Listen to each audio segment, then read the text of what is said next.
আজকে আমাদের আলোচনার বিষয় হলো প্রেম ভক্তি কিসে লাভ হবে। আর এই বিষয়ে পাঠ করার জন্য আজকে কাঠুয়া এসে উপস্থিত হয়েছি। বর্ধমান জেলার অন্তর্ভুক্ত কাঠুয়া, যেখানে মহাপ্রভু সন্ন্যাস গ্রহণ করেছিলেন, জগাইমাধাই তলা নামে প্রসিদ্ধ। সেখানে আমার শিষ্য বাড়িতে এসে উপস্থিত হয়েছি। আজকে পাঠ কীর্তন অনুষ্ঠান হবে, সাধু সেবা, বৈষ্ণব সেবা হবে। জয় রাধে, শ্রী রাজনিতাই গৌর হরি বল। आरती पापियों को पाप से ही तारती। श्रीमद्भागवत भगवान की है आरती। पापियों को पाप से ही ये मधुर बुल शत पंत कुल सत मार्ग दिखाने वाला, ये बिगड़ी बनाने वाला। ये मधुर बुल सत पंत कुल सत मार्ग दिखाने वाला, बिगड़ी बनाने वाला। श्री राम योगी घनश्याम योगी, श्री राम योगी घनश्याम योगी, ये भागवत महिमा की आरती। पापियों को पाप से ही तारती। श्रीमद्भागवत भगवान की है आरती। पापियों को पाप से ही तारती। हरे कृष्णा कृष्ण कृष्ण हरे हरे, हरे राम राम राम हरे हरे। हरे कृष्ण कृष्ण कृष्ण हरे हरे, हरे राम राम राम हरे हरे। हरे कृष्ण कृष्ण कृष्ण हरे हरे, हरे राम राम हरे हरे। जय राधे राधे राधे, जय राधे राधे राधे। निताई गौर हरि बल हरि बल, निताई गौर हरि बल हरि बल। बोलो कलिजुग पावन अवतार श्री श्री गौरांग महाप्रभु की। ग्रंथेर आरम्भे करी मंगलाचरण, गुरु वैष्णव भगवान तिनेरी स्मरण। तिनेर स्मरणे हय विघ्न विनाशन, अनाशे हय निज वांछित पूरण। ताई जे कोनो धर्म अनुष्ठानेते आगे गुरु वंदना, तारपर वैष्णव वंदना, तारपर पंचतत्व आन्निक कीर्तन। এই তিনটি গান যদি কেউ নাই জানে তো সে কি আসর বন্দনা করবে আর কি গান গাইবে? এটা কোনো অন্য সাংস্কৃতিক ফাংশন তো নয় যে রবীন্দ্র সঙ্গীত শুরু করে দিলাম, নজরুলগীতি শুরু করে দিলাম। ভাগবতীয় কথা, ভাগবত ধর্ম কথা আলোচনা করতে গেলে, হরি কথা আলোচনা করতে গেলে ভগবান বলছেন প্রথমঞ্চ গুরু পূজা ততৈবশ্চ মমার্চনম। আগে গুরু বৈষ্ণব ভগবান তিনির স্মরণ করে কাজ শুরু করতে হবে।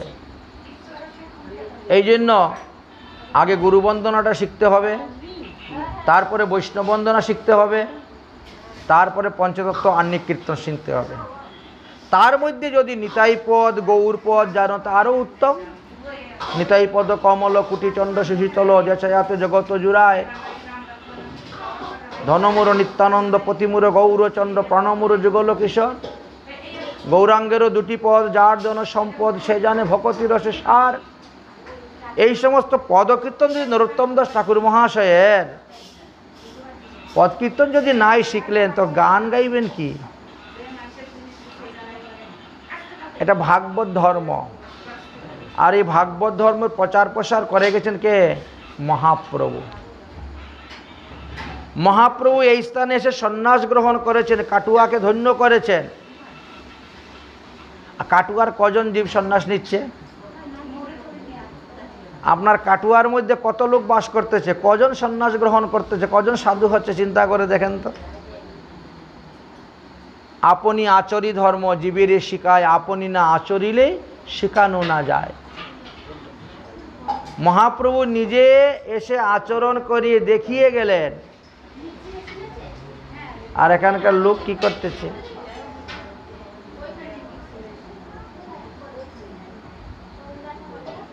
ভগবান দেখিয়ে গেলেন কি?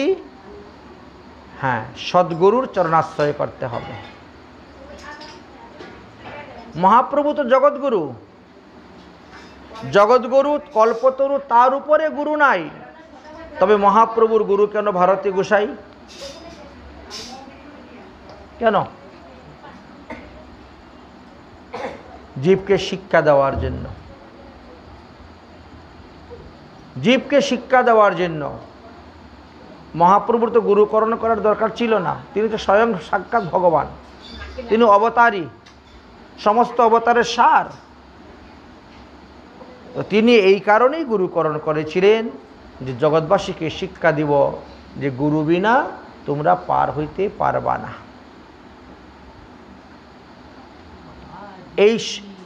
এই যে মায়ার জগতে এসেছি আমরা, আমাদের এই জগৎটা কি? একটা সংসার সমুদ্র। এই মায়ার জগতে পরে সবাই হাবুডুবু খাচ্ছি। কৃষ্ণ ভুলিয়া যেই জীব অনাদি বহির্মুখ, অতএব মায়া তারে দেয় সংসার দুঃখ। এই সংসাররূপী সমুদ্রের মধ্যে এসেছেন, হাবুডুবু খাচ্ছেন। সংসাররূপী সমুদ্র কি সাঁতার দিয়ে পার হয়ে যাবেন? এত সহজ সাঁতার দিয়ে পার হওয়া যাওয়া? ভবার নবে পরিয়া মোর আকুল পরাণ,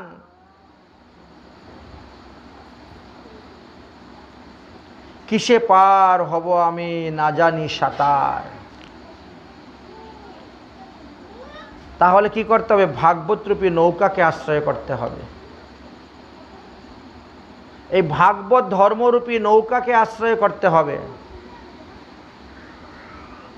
এই কলির সমস্ত দোষ নাশের একমাত্র ঔষধ হলো শ্রীমদ্ ভাগবত মহাপুরাণ। এই ভাগবত মহাপুরাণ যে কলিযুগের শ্রেষ্ঠ পুরাণ, তা তো মহাপ্রভুর যখন অন্নপ্রাশন হয়েছিল তখনই দেখিয়ে দিয়ে গিয়েছেন। মহাপ্রভুর যখন অন্নপ্রাশন হয়েছিল, মাত্র 6 মাস বয়স, একদিকে খই চিরামুড়ি রাখা হয়েছে, একদিকে ধান চাউল রাখা হয়েছে, একদিকে গরুর রশি লাঙ্গল জোয়াল, একদিকে রাখা হয়েছে সোনা রূপা তামা কাঁসা হীরামণি মুক্তা, আর একদিকে রাখা হয়েছে গ্রন্থ। জগন্নাথ মিশ্র বলছেন, যাও বিশ্বাম্বর বাপ, তোমার যাহা ভালো লাগে তাহা গিয়ে তুমি ধরো, স্পর্শ করো। সকল ছাড়িয়া শ্রীশচীর নন্দন ভাগবত ধরিয়া দিলেন আলিঙ্গন। মহাপ্রভু আর কোনো গ্রন্থ ধরে আলিঙ্গন দেন নাই, আর কোনো দ্রব্য ধরে আলিঙ্গন করেন নাই। পেট গালা দিয়ে দিয়ে গিয়ে কি করেছেন? ভাগবত ধরে আলিঙ্গন দিলেন। তার দ্বারা কি প্রমাণিত করলেন? যে ভাগবত গ্রন্থ শ্রেষ্ঠ, ভাগবত ধর্ম শ্রেষ্ঠ। ওহে কলিহত জীব, যদি কলির হাত থেকে রক্ষা পেতে চাও, যদি পুনরূপী জননম পুনরূপী মরণম পুনরূপী মাতৃ জঠরে শয়নম, এই তিতাব জ্বালা থেকে মুক্তি লাভ করতে চাও, তাহলে ভাগবত ধর্ম আশ্রয় কর। মহাপ্রভুর মত, মহাপ্রভুর পথ, এই দুটাকে ধারণ করতে হবে। মহাপ্রভুর মত এবং মহাপ্রভুর পথ, এই মত এবং পথকে যিনি আশ্রয় করে যাবেন, তিনারই মঙ্গল হবে, তিনারই কল্যাণ হবে। তাই জগৎগুরু হওয়া সত্ত্বেও তিনি গুরুকরণ করলেন। আমাদেরকে দেখালেন কি? আমাদের এই দেহরূপী নৌকা, এই দেহরূপী নৌকার মধ্যে মালপত্র বোঝাই করেছি, সংসাররূপী সমুদ্র দিয়ে আমরা যাব ভবন সিন্ধুর পরপার। কিন্তু নৌকার মধ্যে যদি মাঝি না থাকে তাহলে সেই নৌকা সমুদ্রের মধ্যে ডুবে যায়। নৌকা কখনো আপনা আপনি একা একা ভবসিন্ধুর পার হইতে পারে না, কারণ সমুদ্রের মধ্যে উতাল পাতাল ঢেউ সর্বদা থাকে, সর্বদাই জোয়ার ভাটা হচ্ছে। সমুদ্র কখনো স্থির নয়, স্থায়ী নয়। ঠিক তেমনিভাবে আমাদের সংসার সমুদ্রটাও ঠিক তেমনিভাবে কামনা বাসনার ঘাত প্রতিঘাতে সবসময় জোয়ার ভাটা চলছে এই সংসার সমুদ্রের মধ্যে। তাহলে এই সংসাররূপী সমুদ্র থেকে আপনার দেহরূপী নৌকাকে কে রক্ষা করবেন? সুদক্ষ মাঝি। যিনি সুদক্ষ মাঝি তিনি আপনার দেহরূপী নৌকাকে রক্ষা করতে পারবেন। সুদক্ষ মাঝি মানে কি? কর্ণধর, অর্থাৎ শ্রী গুরুদেব। গুরুদেব হলেন এই দেহরূপী নৌকার মাঝি। যারা গুরুপদাশ্রয় করে নাই তাদের কি হয় জানেন?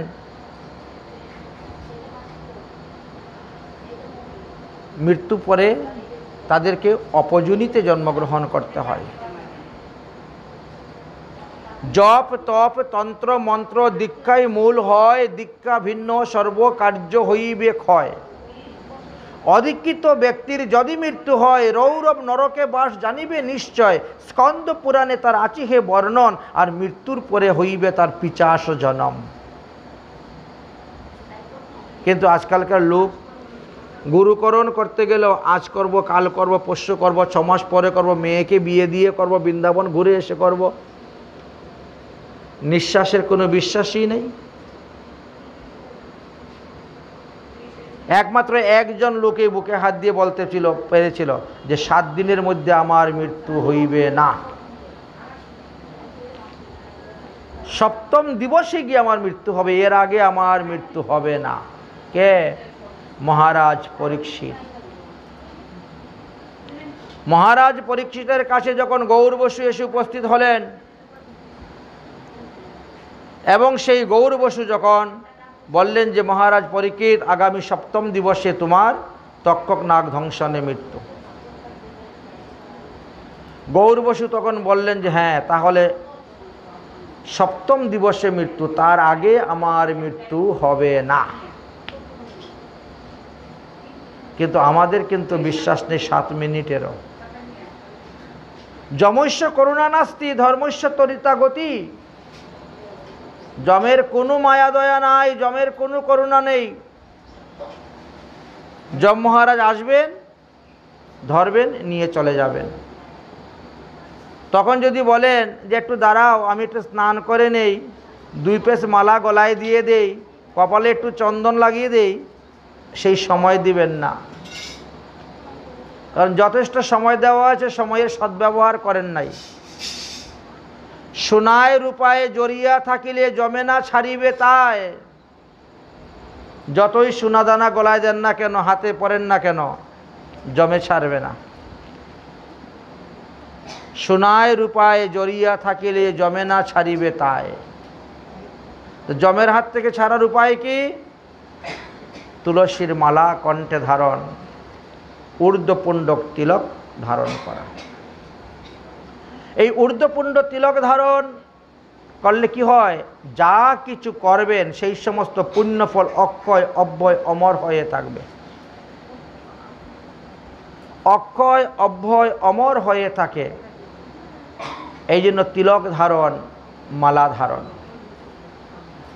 অন্যথায় যে কর্ম করবেন, যে পুণ্যফল সঞ্চয় করবেন, সেটা তৎক্ষণাৎই সমাপ্ত হয়ে যাবে, থাকবে না। ইহজন্মই শেষ। পরকালে সেটা সুখ এবং শান্তি আপনাকে দান করতে পারবে না। পরকালের ইহকালের উভয় কালের যদি সুখ শান্তি লাভ করতে চান, তাহলে সম্প্রদায়ের অন্তর্ভুক্ত সদ্গুরুদেবীর চরণাশ্রয় করুন। কেননা সম্প্রদায় বিহীনম যে মন্ত্র সনিষ্ফলামতা। সাধনৌ ঘন সিদ্ধন্তি কোটিকল্প সতৈরপি। সম্প্রদায়বিহীন মন্ত্রে কোনো কাজ হয় না, লাভ হয় না। আমাদের এই কলিযুগে বর্তমানে মাত্র 4টি বৈষ্ণব সম্প্রদায় আছে, আর 13টি অপসম্প্রদায় আছে। তাই বৈষ্ণব চিনা বড় মুশকিল, সাধু চিনা বড় মুশকিল। কে সম্প্রদায়ের অন্তর্ভুক্ত আর কে অপসম্প্রদায় তাও বোঝা বড় মুশকিল হয়ে পড়েছে। একমাত্র তার গুরু পরম্পরাটা যদি জানতে পারে তাহলে বুঝতে পারবেন তিনি সদ্গুরু অন্তর্ভুক্ত সম্প্রদায়ের না সম্প্রদায়বিহীন। আজকালকে অনেকেই নকল সম্প্রদায় তৈরি করতে শুরু করে দিয়েছেন গুরু পরম্পরা। আসল পরম্পরা নাই তো কি করবে, বাজারে তো চলতে হবে, এই জন্য নকল পরম্পরা নিয়েও চলছেন। এই জন্য আমাদেরকে হরিভক্তি বিলাস সর্বদা সাবধান করতেছেন। হরিভক্তি বিলাসে সদ্গুরু এবং অসদ্গুরু উভয়েরই লক্ষণের কথা বর্ণন করে গিয়েছেন। কারণ আমাদের জীবনে চলার পথে যতগুলি কর্ম করে যায় তার মধ্যে সর্বশ্রেষ্ঠ কর্ম হলো গুরু পদাশ্রয়। আর এই গুরু পদাশ্রয়তে যে একবার ভুল করবে সারা জীবন তাকে পস্তাতে হবে। আর সেই ভুল যত বেশি সময় যাবে ততই তাকে আরো বেশি কষ্ট পেতে হবে। মনে করেন কোনো ব্যক্তি এখন যাবে রানাঘাট, তো রানাঘাটে যেতে গেলে তাকে কি করতে হবে,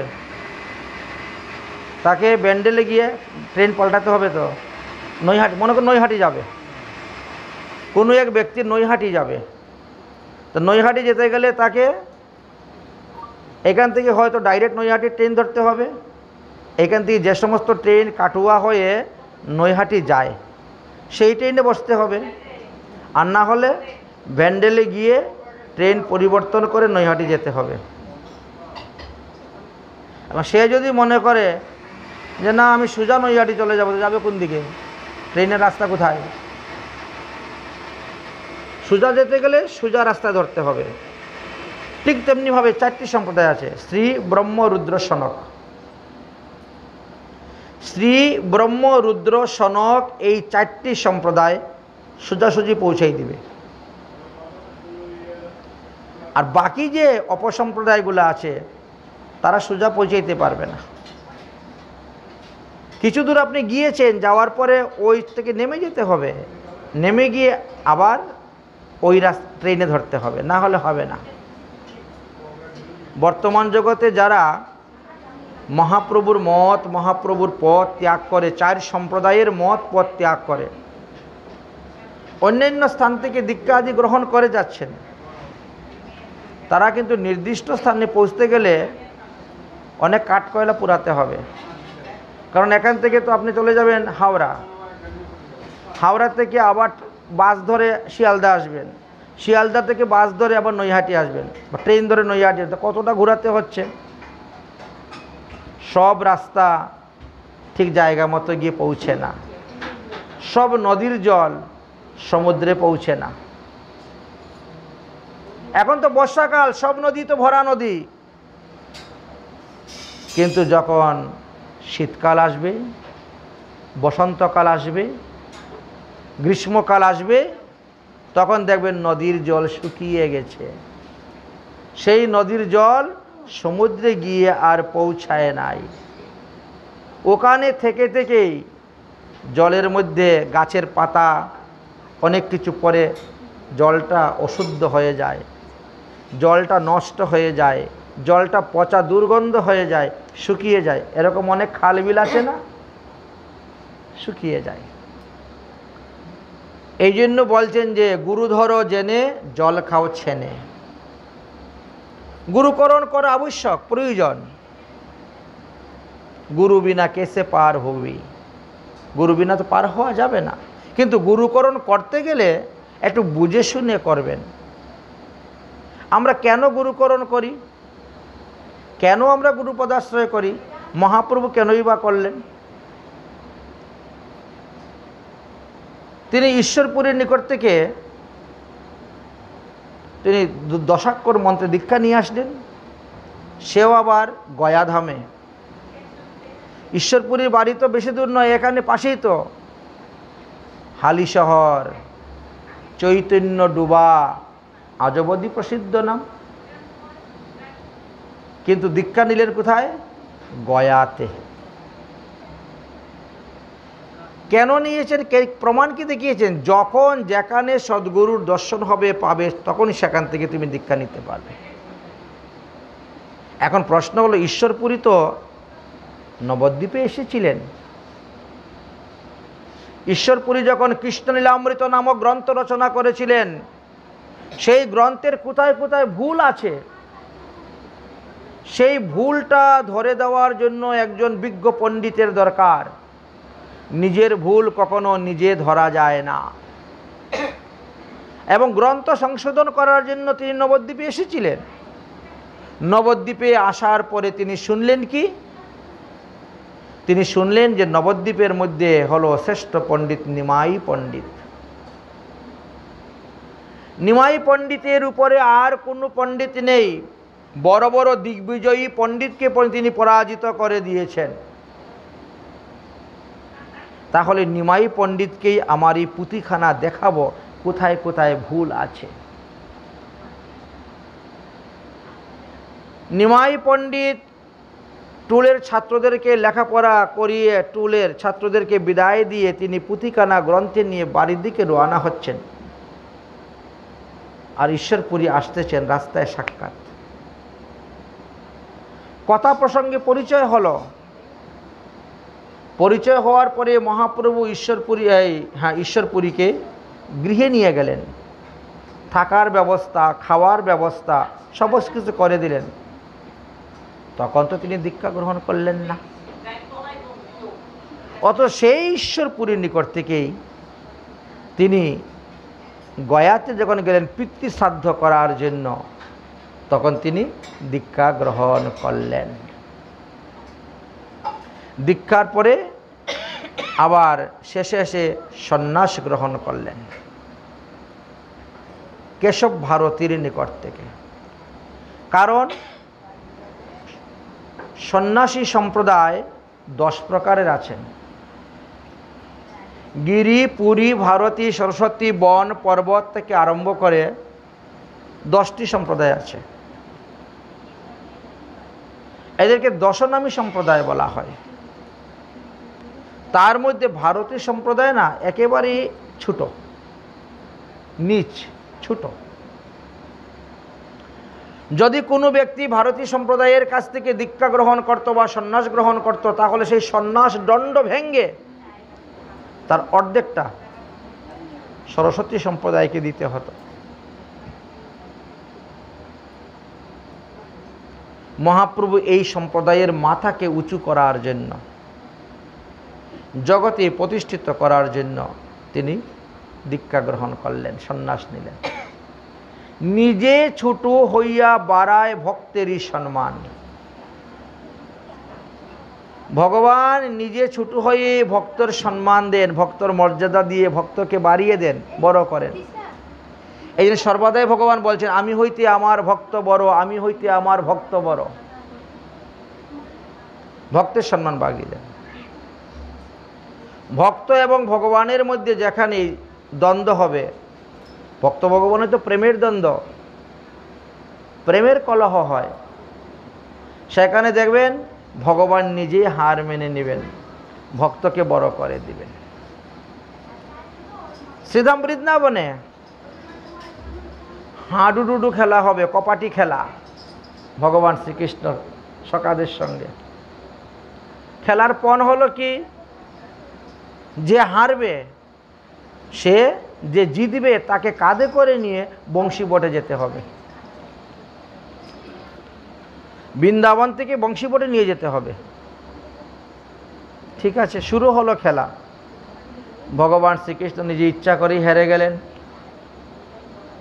সখা শ্রীদামকে কাঁধে করে নিয়ে রওনা হয়ে গেলেন। কাঁধে চড়ে, কাঁধে চড়ায়। তো তো ভগবানের এইরকম অনেক অনেক লীলা আছে। মহাপ্রভুর ক্ষেত্রেও দেখেন, সাজি বহে ধুতি বহে লজ্জা নাহি ভাই। মহাপ্রভু যখন বড় হলেন, ছোটবেলা চঞ্চল ছিলেন, কিন্তু বড় হওয়ার পরে যখন টুল খুলেছেন, তখন বৃদ্ধ বৃদ্ধ ব্রাহ্মণ বৈষ্ণবদের সাজি বহন করে নিয়ে যেতেন, ধুতি বহন করে নিয়ে যেতেন, গঙ্গা জল ভরে এনে দিতেন, গঙ্গা মৃত্তিকা এনে দিতেন। সাজি বহে ধুতি বহে লজ্জা নাহি ভাই। সাধুদের সেবা দেখিয়ে গেলেন। সাধুদের নিকট থেকে দীক্ষা নিতে হবে। দীক্ষা নিতে হবে ভজনশীল দেখে। প্রথমত সম্প্রদায়ের অন্তর্ভুক্ত হতে হবে, সবাইকে দাও। আর দ্বিতীয়ত ভজনশীল হতে হবে। তৃতীয়ত কি, তিনি মুক্ত জীব হতে হবে। কারণ আমরা তো সবাই সংসার বন্ধনে আবদ্ধ আছি। বাড়ি নিয়ে, গাড়ি নিয়ে, স্ত্রীপুত্র নিয়ে, ব্যবসা বাণিজ্য নিয়ে, চাকরি বাকরি নিয়ে, কারো কারো আবার গরু ছাগলও আছে, কারো কারো হাঁস মুরগিও আছে। তো সব কিছু নিয়েই তো একেবারে বদ্ধজীব। তো বদ্ধজীবের বন্ধন খুলতে পারবে কোন ব্যক্তি? যে মুক্তজীব, যার দুই হাত বাঁধা নেই, যিনি মুক্ত আছেন, তিনিই তো বন্ধন খুলতে পারবেন। একজন বদ্ধজীব আরেকজনের বন্ধন কেমন করে খুলবে? খুলতে পারে না কখনো। এই জন্যই বলছেন, গুরু করার আগে আমাদেরকে এটাই চিন্তা করতে হবে। তাই মহাপ্রভু দেখো দুই স্থানেই দীক্ষা নিলেন। সন্ন্যাসের একটা দীক্ষা মন্ত্র, কিন্তু এটা আবার সেটাও দীক্ষা মন্ত্র। দুই স্থানেই মুক্ত জীবের কাছ থেকে নিয়েছেন, এবং দুই স্থানেই ভজনশীল মহাত্মার কাছ থেকে নিয়েছেন। সবাইকে দাও, ভজনশীল মহাত্মাদেরকে দাও। তো দীক্ষার পরে কি করতে হবে? প্রত্যেকে নিজ নিজ সম্প্রদায়, নিজ নিজ পরিবার অনুসারী তিলক রচনা করতে হবে। যে যে সম্প্রদায় থেকে দীক্ষা নিয়েছেন, যে যে পরিবার থেকে অন্তর্ভুক্ত হয়েছেন, যে যে পরিবারের, সেই পরিবার অনুসারী তিলক রচনা করবেন। যেমন মনে করেন, উদাহরণস্বরূপ বলা যায়, আমাদের গৌড়ীয় বৈষ্ণবের মধ্যে বেশ কয়েকটি পরিবার আছে। নিত্যানন্দ পরিবার থেকে যারা দীক্ষা নিয়েছেন তারা বংশীপত্র তিলক করবেন। অদ্বৈত পরিবার থেকে যারা দীক্ষা নিয়েছেন তারা বটপত্র তিলক করবেন। নরোত্তম দাস ঠাকুর মহাশয়ের পরিবার থেকে যারা দীক্ষা নিয়েছেন তারা তুলসীপত্র করবেন। গদাধর পণ্ডিত পরিবার থেকে যারা দীক্ষা নিয়েছেন তারা নপুর তিলক করবেন। ঠিক তেমনিভাবে, কারণ তিলক দেখলে পরেই বোঝা যাবে ইনি কোন পরিবারের অন্তর্ভুক্ত, তিনি কোন সম্প্রদায়ের অন্তর্ভুক্ত। তিলকেই তার পরিচয় দিয়ে দিবে। মুখে জিজ্ঞাসা করতে হবে না, বলতে হবে না, পরিচয়টা সেখানেই পাওয়া যায়। তিলক অনেকেই অনেক ধরনের করে থাকেন। কেউ বা লাল তিলক, কেউ বা কালো তিলক, কেউ বা সাদা তিলক, কেউ বা হলুদ তিলক করে থাকেন। এটা যার যে রুচির উপরে। কিন্তু রুচির উপরে হলেও তার চারটা ফল আছে আলাদা আলাদা। কালো তিলক করা হয় সুখ এবং শান্তির জন্য, লাল তিলক করা হয় বশীভূত করার জন্য, হলুদ তিলক করা হয় সম্পত্তি লাভ করার জন্য, আর সাদা তিলক করা হয় মুক্তির জন্য।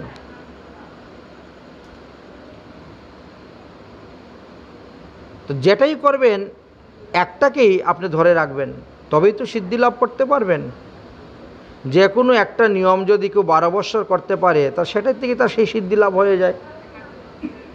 কিন্তু কেউ যদি মনে করে আমি আজকে কালো করব, কালকে লাল করব, সকালে সাদা করব, বিকালে হলুদ করব, তাহলে তার কোনোটাই সিদ্ধি লাভ হচ্ছে না। যে কোনো একটা বিশেষ করে নিয়ম করে করতে হবে।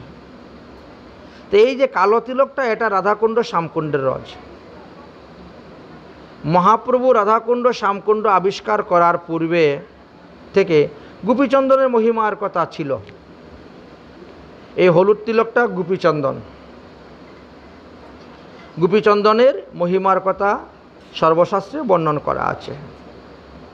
কিন্তু যখন রাধাকুণ্ড শ্যামকুণ্ড প্রকট হয়ে গেলেন, মহাপ্রভু নিজে রাধাকুণ্ডের রস দিয়ে তিলক করলেন, তখন গোপীচন্দন হইতে গোপী তিলক হইতেও রাধাকুণ্ডের তিলকের মহিমা আরও বেড়ে গেল। নাম জানি না আইলো এক নবীন সন্ন্যাসী, সে যে মুখে বলে রাধা রাধা, রাধা কুণ্ডের মাখে কাদা। মহাপ্রভু নিজে সে রাধাকুণ্ডের রস দিয়ে তিলক করেছিলেন। সেই থেকে বৃন্দাবনবাসী বৈষ্ণবগণ সবাই রাধাকুণ্ডের তিলকই রস করেন, কালো তিলক দেখবেন করেন। বা যারা যারা বৃন্দাবনবাসী বৈষ্ণবগণের কাছ থেকে দীক্ষা নিয়েছেন, চরণাশ্রিত হয়েছেন, তারাও ধারণ করে থাকেন। তো 4 রঙের রস দিয়ে আমরা তিলক করতে পারি। সে দ্বারকা, গোপীচন্দনটা হলো দ্বারকার রস, বুঝেছেন? দ্বারকা মিঠাপুরে ওখানে গোপী তালাব নামে একটি তালাব আছে, গোপী তালাব। সেই গোপী তালাব থেকে এই গোপী তিলক মাটি তৈরি করে বিক্রি করা হয়, আসে। তো এইভাবে আমরা এই 4 আঙ্গুল দিয়েও তিলক করতে পারি। একমাত্র কনিষ্ঠ আঙ্গুলটা আমাদের তিলক করার কাজে লাগে না। এছাড়া বাকি 4 আঙ্গুল দিয়ে আমরা তিলক করতে পারি। যদি কেউ পুষ্টি বৃদ্ধি করতে চাও, শক্তি মার্গের উপাসনা করতে চাও, দেহে শক্তি বলবীর্য বৃদ্ধি করতে চাও, তাহলে বৃদ্ধাঙ্গুল দিয়ে তিলক করবে। যদি কেউ এই সংসার জগৎ থেকে মুক্তি লাভ করতে চাও, তাহলে এই তর্জনী আঙ্গুল দিয়ে তিলক করবে। এইটা কিন্তু একমাত্র তিলকের ক্ষেত্রেই ব্যবহার করা যায়, আর অন্য কোনো ক্ষেত্রে ব্যবহার করা যায় না। ফুল দিবেন, তুলসী দিবেন, কোনো কাজে এটা লাগবে না। এমনকি এই আঙ্গুল যদি কোনো জলের মধ্যে প্রবেশ হয়, তাহলে সেই জল ফেলে দিতে হয়। ভগবানের ভোগ দিতে গিয়ে যদি এই আঙ্গুলটা জলে ডুবে যায়, তাহলে সেই জল ফেলে দিতে হবে। কিন্তু তিলকের ক্ষেত্রে এই আঙ্গুল ব্যবহার করা যাবে। দ্বিতীয়ত, মন্ত্র জপ করার ক্ষেত্রে এই আঙ্গুল ব্যবহার করা যাবে। গুরুমন্ত্র জপ আহ্নিকের ক্ষেত্রেও এই আঙ্গুল ব্যবহার করা যাবে। মধ্যমা আঙ্গুল দিয়ে তিলক করলে কি হয়? আয়ু বৃদ্ধি হয়। আয়ু বৃদ্ধির জন্য, আয়ু বৃদ্ধি, ধনবৃদ্ধি, এই জন্য মধ্যমা আঙ্গুল দিয়ে তিলক করা হয়। দেখবেন কেউ কেউ মধ্যমা দিয়ে এরকম তিলক করেন, ঠিক আছে? আর এই যে দেখতে পাচ্ছেন, এটাকে বলা হয় অনামিকা। এই অনামিকা আঙ্গুল দিয়ে তিলক করলে কি হয়? হিষ্ট দেবতার দর্শন হয়। হিষ্টদেব বলতে শ্রী গুরুদেবকেও বোঝানো হয়। আবার হিষ্টদেব বলতে গুরুদেব যে আপনাকে বীজ দিয়েছেন, সেই বীজের হিষ্ট দেবতা। যে কৃষ্ণ বীজ পেয়েছে, কে গৌর বীজ পেয়েছে, কেউ রাধা বীজ পেয়েছে, কেউ নিতাই বীজ পেয়েছে, কেউ অদ্বৈত প্রভুর বীজ পেয়েছে। সাধারণ জগতে যেমন আমাদের প্রাইমারি স্কুলের স্তরগুলো আছে, ঠিক তেমনিভাবে আমাদের এই বৈষ্ণব জগতেরও কিছু স্তর আছে। শ্রদ্ধাবান জন হবে ভক্তির অধিকারী, উত্তম মধ্যম কনিষ্ঠ শ্রদ্ধা অনুসারী। বৈষ্ণব জগতেও বৈষ্ণবদেরকে 3 ভাগে বিভক্ত করা হয়েছে: বৈষ্ণব, বৈষ্ণবতর, বৈষ্ণবতম। সাধু, সাধুতর, সাধুতম। কনিষ্ঠ বৈষ্ণব, মধ্যম বৈষ্ণব, উত্তম বৈষ্ণব। এটি কিসের উপর নির্ভর করে হচ্ছে? এটি হচ্ছে প্রত্যেকের নিজ নিজ সাধন ভজনের উপরে, শ্রদ্ধা ভক্তির উপরে নির্ভর করে। বিষ্ণু মন্ত্রে দীক্ষা গ্রহণ করলেই বৈষ্ণব হওয়া যায়, এটা সাধারণ অর্থে, এটা বিশেষ অর্থ নয়।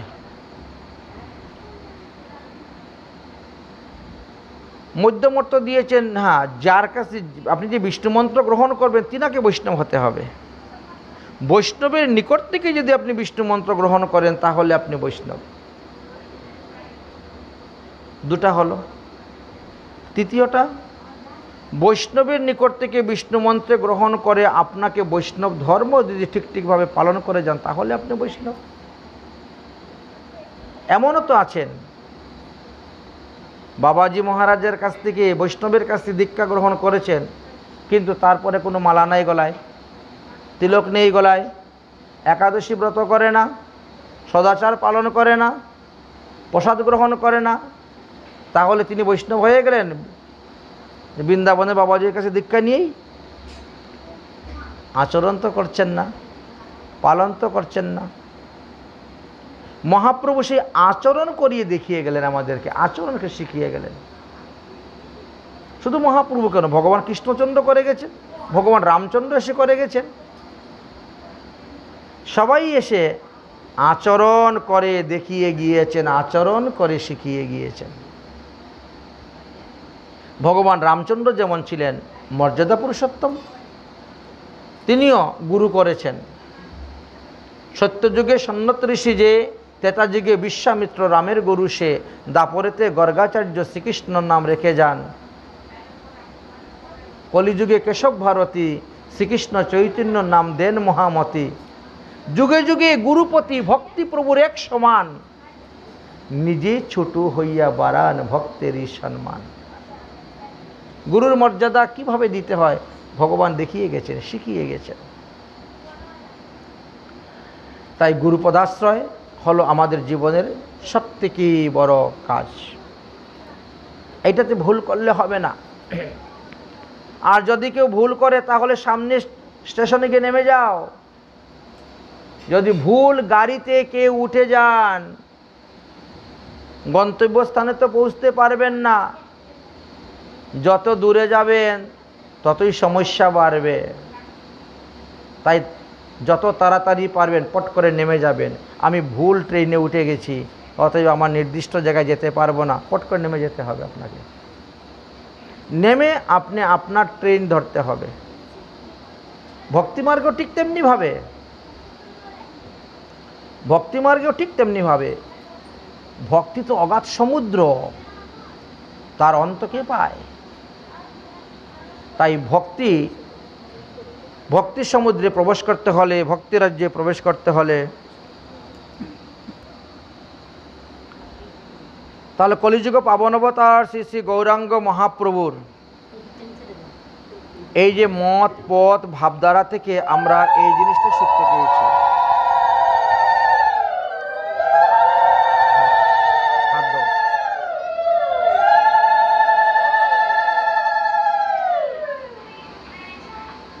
আমরা এই জিনিসটাই শিক্ষা লাভ করতে পেরেছি। অর্থাৎ আমরা যদি আমাদের মধ্যে যদি কেউ ভুল ট্রেন ধরে পেলেন তাহলে সামনে স্টেশনে নেমে যান, নেমে ঠিক ট্রেনটি ধরুন। এটাই হলো ভাগবত ধর্ম। ভাগবত আমাদেরকে এটাই শিখিয়েছেন। ভাগবতের দুটি স্থানে মহাপ্রভুর কথা আলোচনা করা আছে। একটা দিয়েছেন কৃষ্ণ বর্ণাতিশায় কৃষ্ণ সাঙ্গ উপাঙ্গয়সের পার্ষদম যজ্ঞে সংকীর্তন প্রায় যজন্তি হি সুমেধৌষা। শ্রীমদ্ ভাগবত মহাপুরাণের একাদশ স্কন্ধের পঞ্চম অধ্যায়ের 32 নম্বর শ্লোকেতে ওখানে আলোচনা করে গিয়েছেন।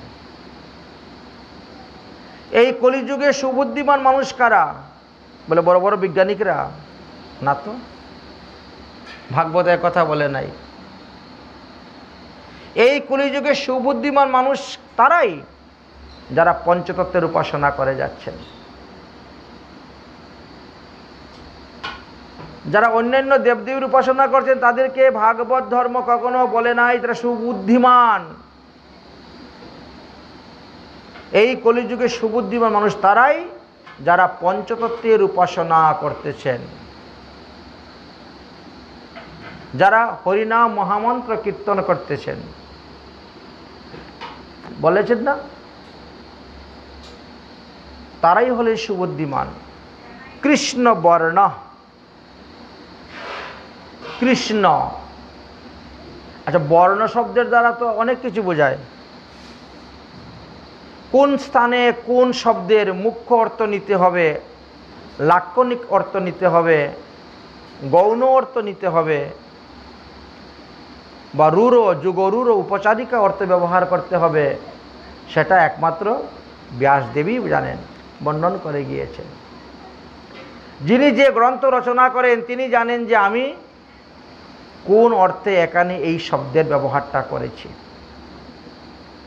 একটা শব্দের 6 প্রকারের অর্থ আছে। তাই বলে কৃষ্ণ বর্ণ, এখানে অক্ষর স্বরবর্ণ ব্যঞ্জন বর্ণের কথা আলোচনা হয়েছে। ব্রাহ্মণ ক্ষত্রিয় বৈশ্য শূদ্রের কথাও নয়, আর লাল নীল সবুজ হলুদ বর্ণের কথাও নয়। এখানে অক্ষর। কৃষ্ণ, কৃষ্ণ বর্ণাতিশায় কৃষ্ণ, যারা সর্বদা হরিনাম সংকীর্তন করবেন, কৃষ্ণ নাম করবেন, তারা কলিযুগে সুবুদ্ধিমান মানুষ।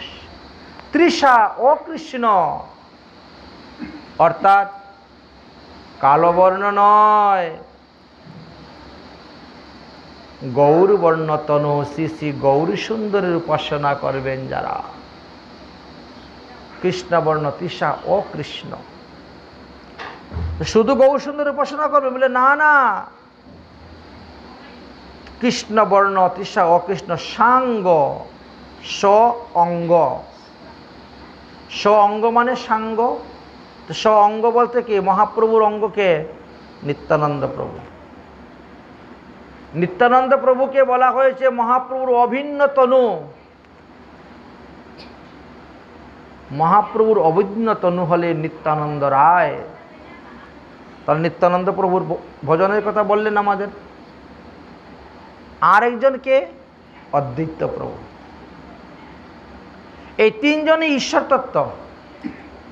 তাই তিনজনের চরণেই আমরা তুলসী পাতা অর্পণ করতে পারি, ফুল অর্পণ করতে পারি, ভোগ নৈবেদ্য তিনজনের নামেই আমরা অর্পণ করি। কৃষ্ণ বর্ণ তৃষা অকৃষ্ণ সাঙ্গ স অঙ্গ, উপাঙ্গ অঙ্গের অঙ্গ।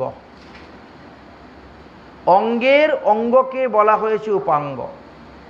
শ্রীকৃষ্ণের বাম অঙ্গ থেকে রাধারানী আসলেন, আর রাধারানী এসে এবার তিনি কি করলেন?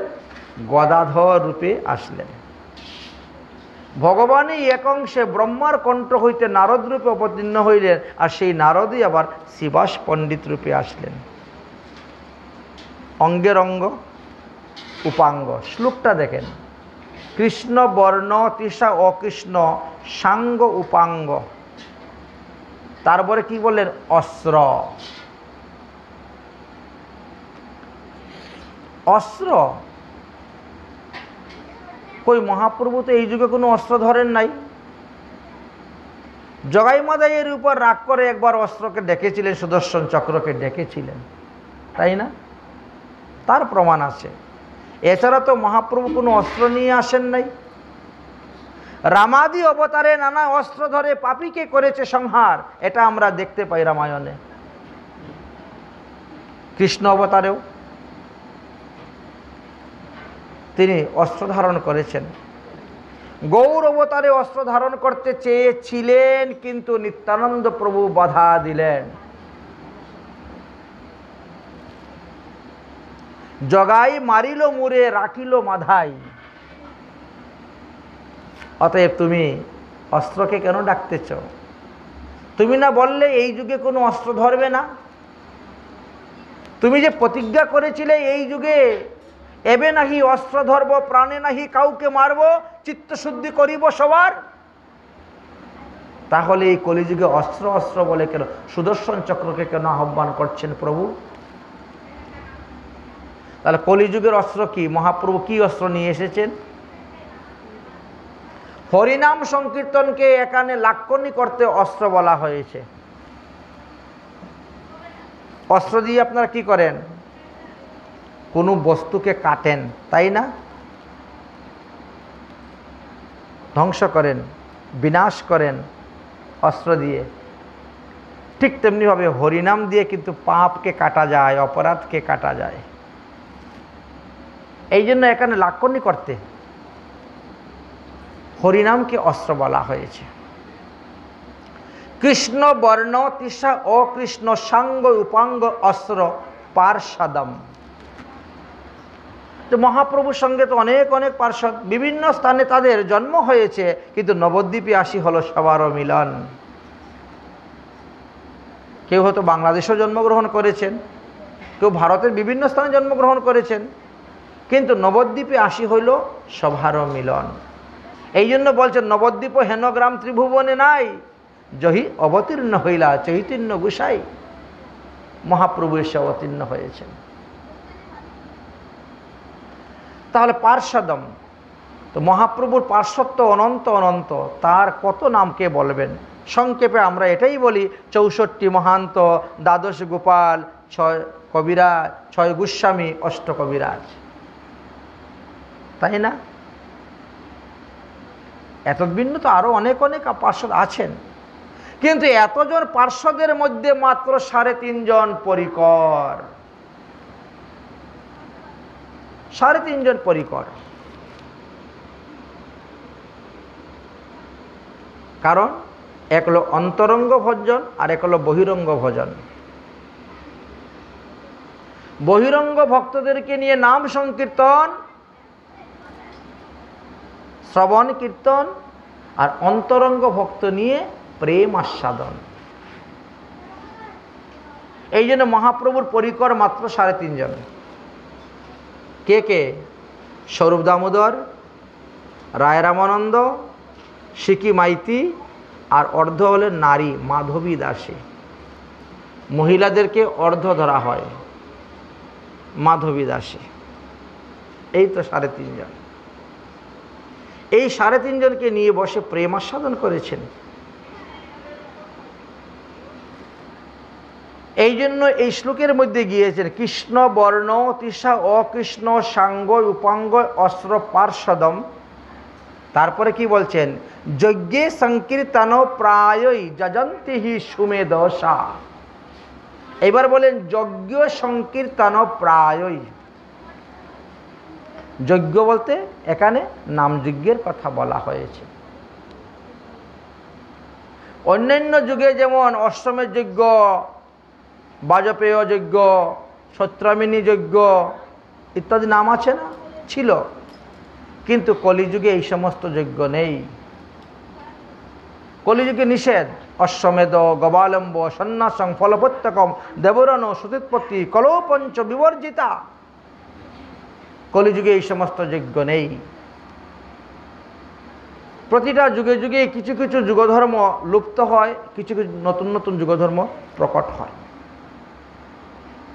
তাই আমাদের এই কলিযুগে এই সমস্ত যুগধর্ম লুপ্ত হয়ে এইটি প্রকট হয়েছে, এটা প্রকট হয়েছে।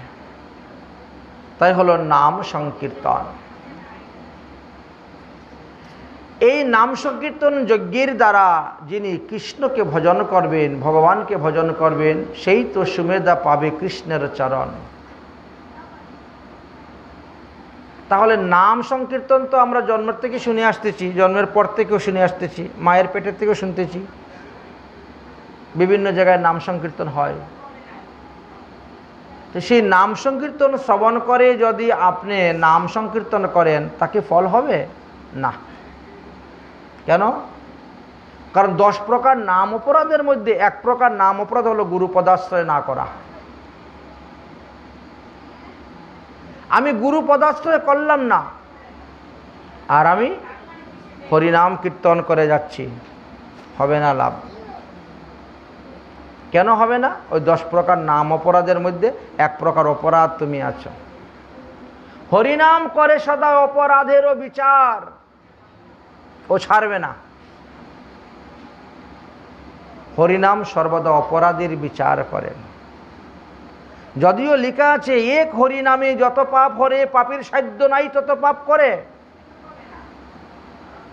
কিন্তু সেই হরিনামটা কিভাবে করতে হবে? আগে শ্রবণ, তারপরে কীর্তন। শ্রবণ মানে এখানে গ্রহণ। গুরু পদাশ্রয় করে গুরুদেবের মোদন হইতে যখন তোমার কর্ণকুহরে হরিনাম প্রবেশ করবে, তখন সেই হরিনাম কাজ দিবে মন্ত্রের মতন। হরিনাম বিনা বৎস কর্ণশুদ্ধ ন জায়তে, তস্মাশ্রয় করং রাজন হরিনামানু কীর্তনম।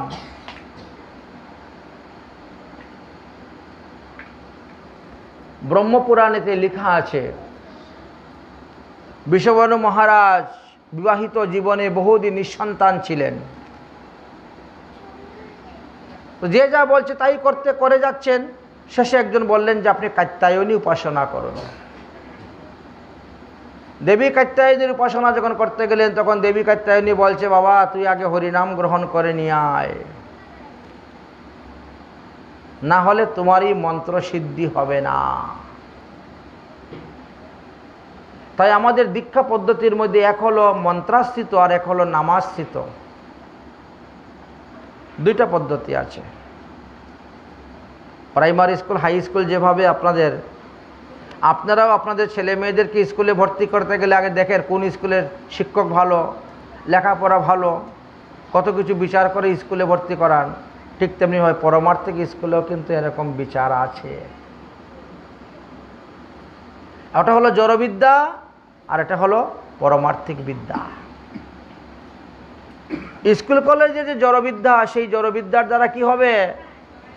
গাধা হয়ে থাকতে হয়। ওতে তো আমরা টাকার মেশিন হব, আর কিছু নয়। জড়বিদ্যা সব মায়ার বৈভব, শ্রীকৃষ্ণ ভজনে বাধা। কজন শিক্ষিত গীতা ভাগবত পড়েন আর কজন শিক্ষিত ভাগবত পাঠ শ্রবণ করতে আসেন? জড়বিদ্যা সব মায়ার বৈভব, শ্রীকৃষ্ণ ভজনে বাধা, অনিত্য সংসারে মোহ জন্মাইয়া জীবকে বানায় গাধা। গাধা হয়। ব্রজের গোপীরা কোনো স্কুলে লেখাপড়া করে নাই, অথচ তারা দেখেন কিভাবে কৃষ্ণ ভজন করে গেছে, কৃষ্ণকে পেয়েছেন। শ্রীবনের ব্রাহ্মণ পত্নীগণ কোনো লেখাপড়া করে নাই, কিন্তু সাধুদের মুখে কৃষ্ণ গুণগান শ্রবণ করতে করতে কৃষ্ণকে ভালোবেসে ফেললেন। মহাপ্রভু যখন বিদ্যা শিক্ষা করেছিলেন, তখনও তিনি প্রথম জীবনে বিদ্যারসে মগ্ন ছিলেন। শ্রীবাস পণ্ডিত এসে মধ্যে মধ্যে বুঝাতেন, নিমাই এইবার তো কৃষ্ণ ভজন করো, লেখাপড়া তো অনেক হলো, পরে কেন লোক কৃষ্ণ ভক্তি জানিবারে, আর তাহাই যদি না হইল তো বিদ্যায় কি করে? লেখাপড়া শেখার মূল উদ্দেশ্য হলো কৃষ্ণ ভক্তিকে জানা। কে আমি, কেন আমার যারে তাপত্রয়, আর ইহা না জানিলে মোর কেইসে হিত হয়। আমি কে, এটাকে জানতে হবে। তার জন্য তো লেখাপড়া। এই জন্য তো মহাপ্রভু যখন রায় রামানন্দকে জিজ্ঞাসা করেন, বলো তো বিদ্যার মধ্যে কোন বিদ্যা জীবের সার?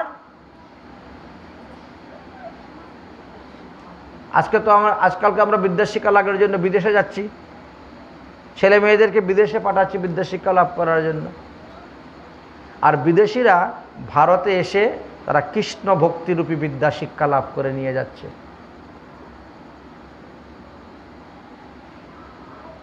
বিদ্যার মধ্যে জীবের কোন বিদ্যা সার? রায় রামানন্দ এক কথায় উত্তর দিলেন, কৃষ্ণ ভক্তি বিনা বিদ্যা শ্রেষ্ঠ নাকি আর? এক কথায় উত্তর দিয়ে দিলেন রায় রামানন্দ, কৃষ্ণ ভক্তি বিনা আর কোনো শ্রেষ্ঠ বিদ্যা নাই। কারণ এই বিদ্যাটা আমার ইহজগতেও কাজ হবে, পরকালেও কাজ হবে, আমার সঙ্গে যাবে।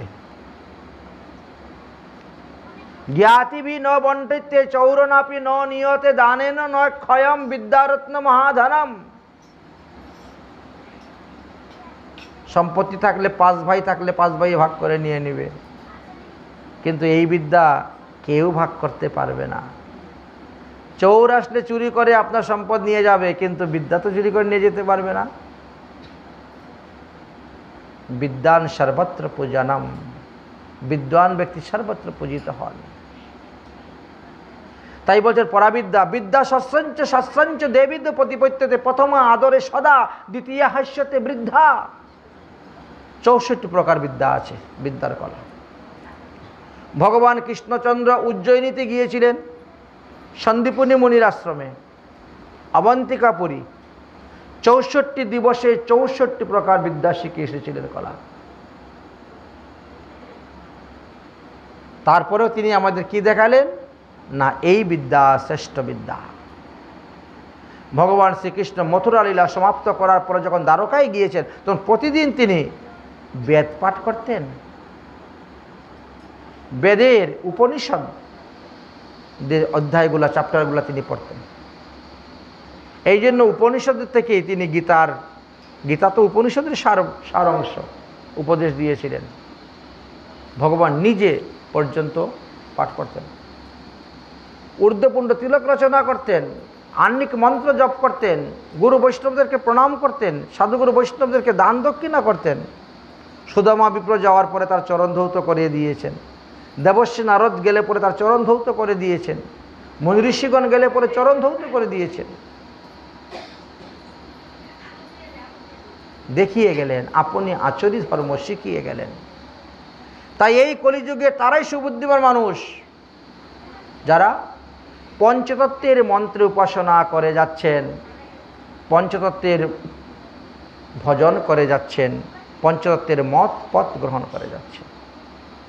মহাপ্রভু আসার আগে অনেক অনেক মহাজন এসেছেন, ধর্মেরও অনেক মত অনেক পথ তারা প্রচার প্রসার করে গিয়েছেন, কিন্তু চিত্তশুদ্ধি করার কথা তো কেউ বলে যান নাই। এটা আমার মহাপ্রভু একমাত্র বলে গেলেন। এই জন্যই তো রূপ গোস্বামী পাদ লিখেছেন, অনর্পিত চরিন চিরাত করুণায় অবতীর্ণ কলৌ। মহাপ্রভু আমাদেরকে যে সম্পদ দিয়ে গিয়েছেন, কোনো যুগে কোনো অবতারে কেউ এসে দিয়ে যায়নি। সে সম্পদটা কি আমাদের? রাধা দাস্য, গোপী প্রেম, ব্রজ প্রেম, রাগানুগা ভক্তি। এই বস্তুটা আর কোনো যুগে কোনো অবতারে কেউ এসে দিয়ে যায় নাই, একমাত্র মহাপ্রভু দিয়েছে।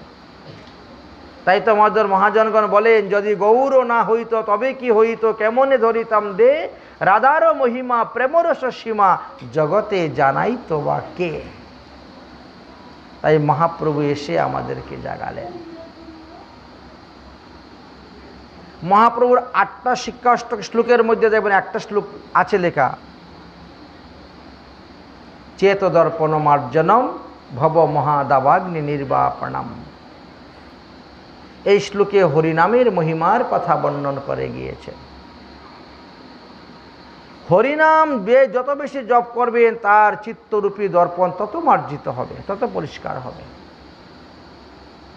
কারণ আমাদের হৃদয়টা তো পাপে মলিন হয়ে আছে, আর যতদিন পর্যন্ত হৃদয় পরিষ্কার না হবে ততদিন ভগবানের কৃপা হবে না।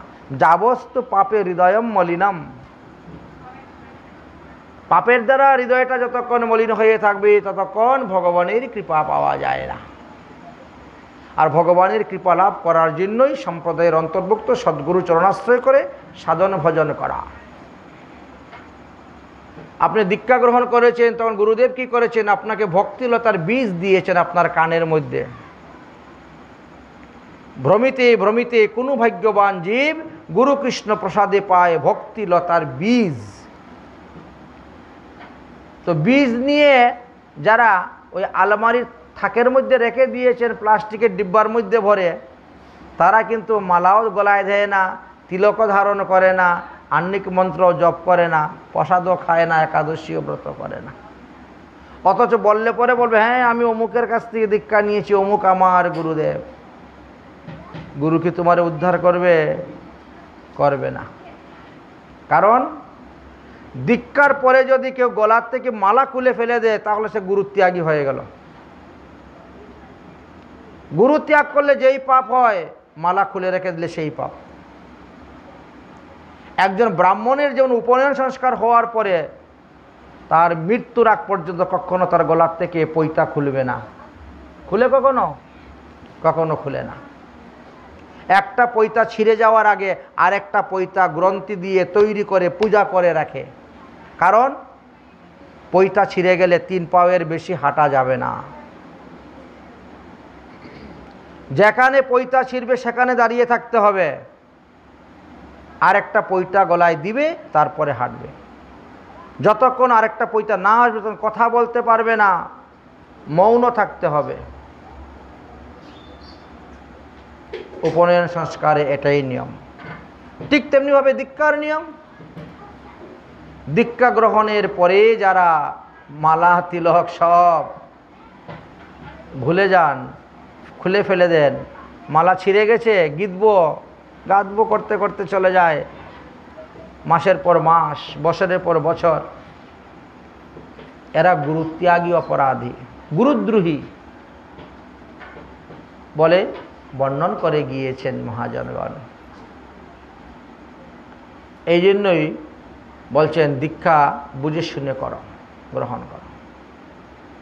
বলে তোমাদের সম্প্রদায়ের মধ্যে সব যত নিয়ম, অন্য সম্প্রদায় তো ভালো, মালাও দিতে হয় না গলায়, তিলক ধারণ করতে হয় না, একাদশী ব্রত করতে হয় না। বাস্তবে ওরা সম্প্রদায় তো নয়, এরা অপসম্প্রদায়। আপনারা তাদেরকে সম্প্রদায় বলে মনে করতেছেন, কিন্তু ওরা সম্প্রদায় নয়, অপসম্প্রদায়। বাজারে গেলে দেখবেন তো সবজির বাজারে কেমন ভিড়, মাছের বাজারে কেমন ভিড়, হ্যাঁ, মুদিখানার দোকানে কেমন ভিড়। অথচ যে দোকানে হীরামণি মুক্তা বিক্রি হয়, সোনা রূপা, সেই দোকানে ভিড় নাই। সারাদিনে 2-1টা কাস্টমার যায় কি না? আছেন কাকে? কেউ অলংকার বিক্রি করে, সোনার দোকান, ওই দোকানে ভিড় নেই। ঠিক তেমনিভাবে আমাদের গৌড়ীয় বৈষ্ণব সম্প্রদায়, আমাদের গৌড়ীয় বৈষ্ণব সম্প্রদায়ের মধ্যে ভিড় কম। 1টা গ্রাম ঘুরলে পরে 10 জন গৌড়ীয় বৈষ্ণব সম্প্রদায়ের পাওয়া যায় না, সদাচারী প্রসাদ বুঝি পাওয়া যায় না, এতই ভিড় কম। তারা মনে করে কি, মনে করে যে রাস্তা তো একটা ধরলেই হলো, গন্তব্যস্থানে পৌঁছে যাব। কিন্তু না, সব রাস্তায় গন্তব্যস্থানে যাওয়া যায় না। भटक रहे संसार में करके भ्रष्टाचार, ओहे जुईब तू भवन नदी कैसे होगी पार।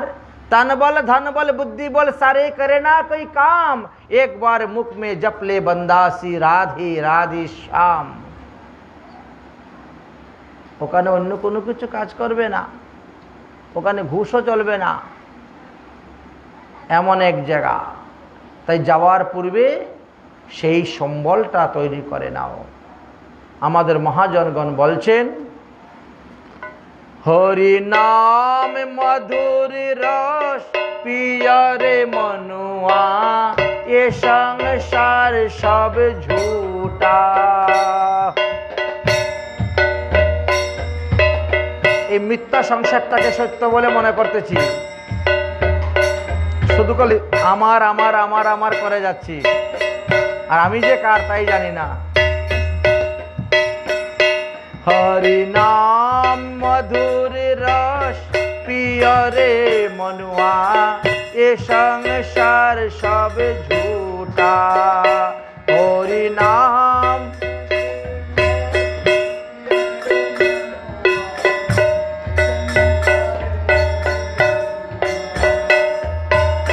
ये संसार सब झूठा रे मनुआ, ये संसार सब झूठा, ये संसार सब झूठा रे मनुआ, ये संसार सब झूठा। हरि नाम मधुर रस पिया रे मनुआ, ये संसार सब झूठा। हरि नाम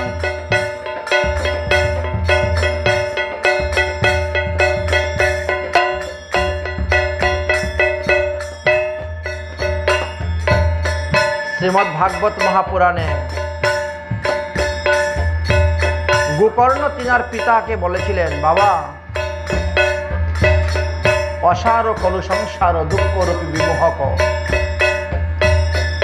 কৈশ্য মাতা কৈশ্য পিতা কৈশ্য পুত্র, স্নেহেন জীবিত নবা।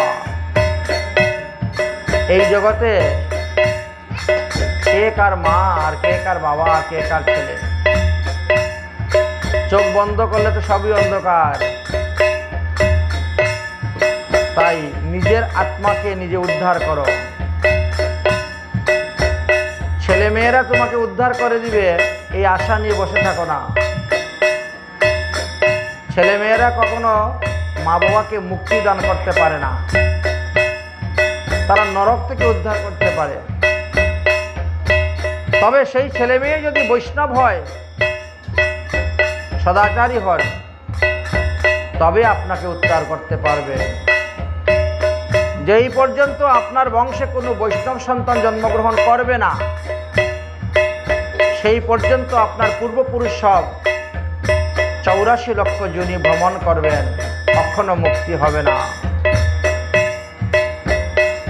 হরিনাম মধুর রস পিয়রে মনুয়া, এ সংসার সব ঝুটা। হরিনাম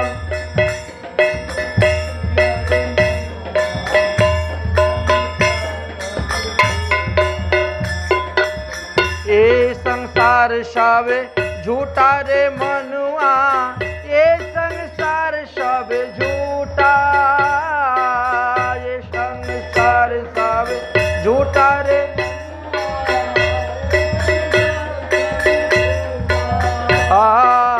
ये संसार सब झूठा रे मनुआ, ये संसार सब झूठा, ये संसार।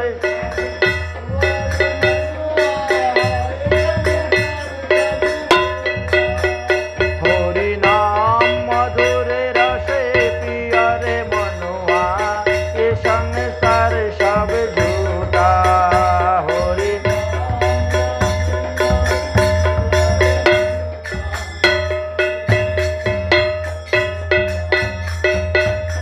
गौर रूप में कृष्ण जी आयो, निताई रूप में बोलो राम। गौर रूप में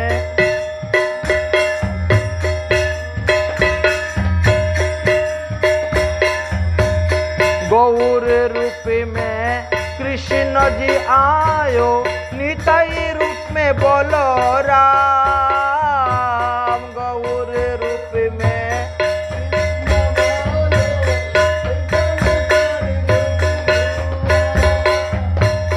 अद्वैत रूप में महाविष्णु आए, अद्वैत महाविष्णु आयो, लेके होरी नाम रे मनुआ, ये संसार सब झूठा। होरी नाम मधुर रस पियरे।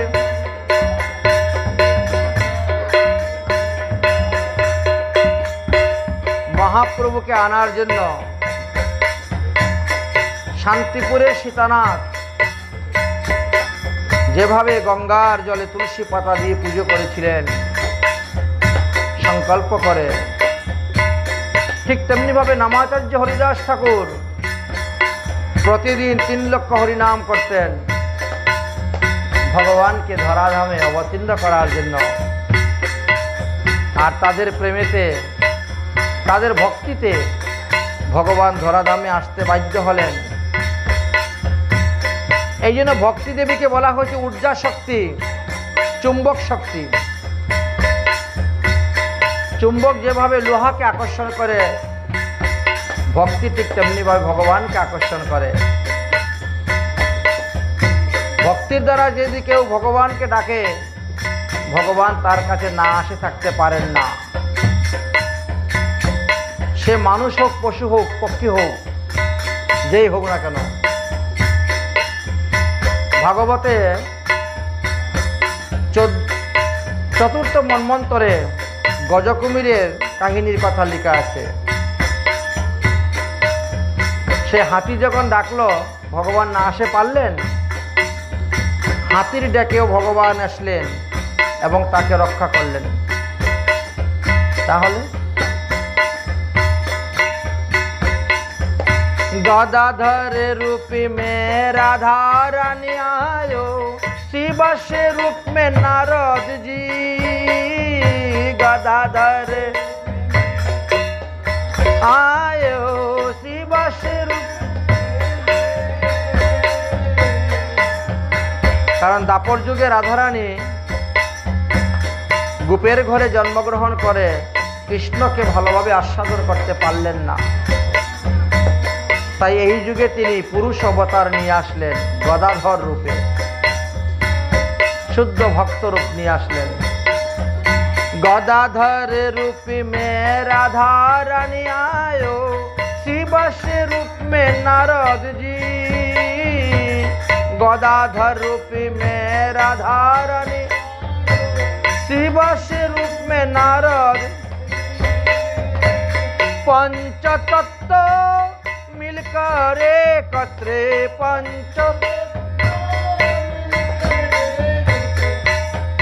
पंचतत्व আমাদের শরীরটাও পঞ্চতত্ত্ব দিয়ে তৈরি করা হয়েছে।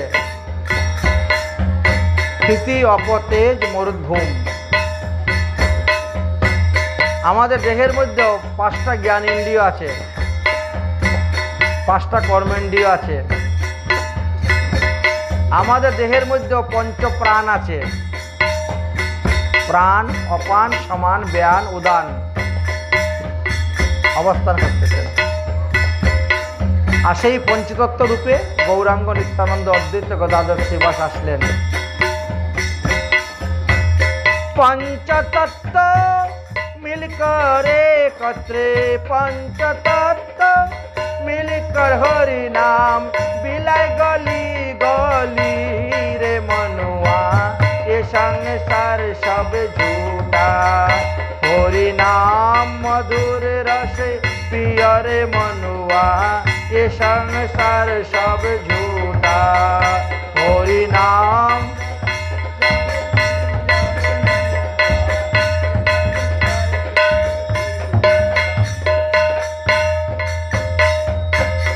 राम रूप में रावण बोधे, कृष्ण रूप में कंसो।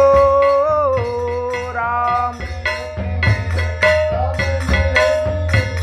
कृष्ण रूप में कंस हो, राम रूप में रावण बोधे, कृष्ण रूप में कंसो।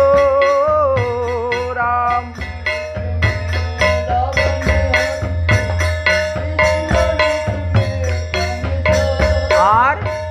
गौर रूप में हरिर नाम बिलायो, गौर এবার কোনো অস্ত্র ধারণ করলেন না। গৌর রূপ में হরির নাম বিলাयो, গৌর জীব का पाप तप करे ধ্বংস রে মনুয়া, ये संसार सब झूठा हरि नाम मधुर रस पिय रे मनुआ, ये संसार।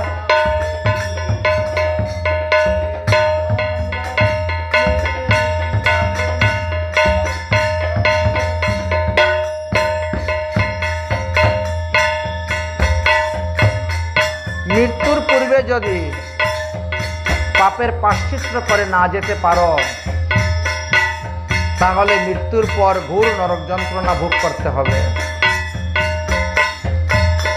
শ্রীমদ্ ভাগবত মহাপুরাণে তার অজামিল চরিত্রের কথা বর্ণন করা আছে।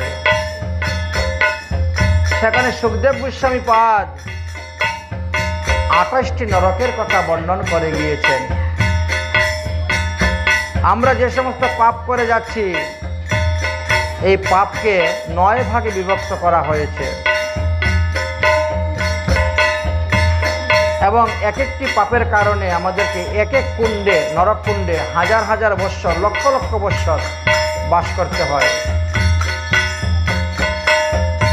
যদি মনে করেন গয়াতে পিণ্ডি দিলে উদ্ধার হয়ে যাবেন, এত সহজ নয়। গোকর্ণ তাহার ভাই ধুন্ধকারীর গয়াতে পিণ্ডি দিয়েছিল, শ্রাদ্ধ করেছিল। ধুন্ধকারী উদ্ধার হয় নাই। শেষে এই ভাগবত সত্তা জ্ঞানযোগ্য করে ধুন্ধকারীকে উদ্ধার করেছিলেন। राम रूप में रावण बोधे, कृष्ण रूप में कंसो। राम रूप में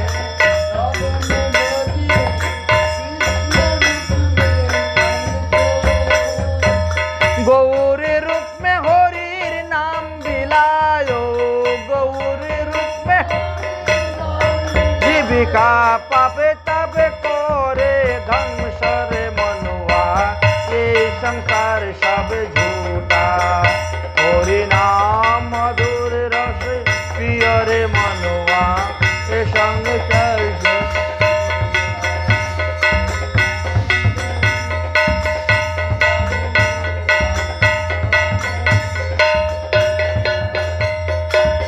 राम नाम से धनुष बनायो। कृष्ण नाम से बंशी। राम नाम से धनुष बन, कृष्ण नाम से ओ राम नाम से धनुष बनायो। कृष्ण नाम से बंशी। राम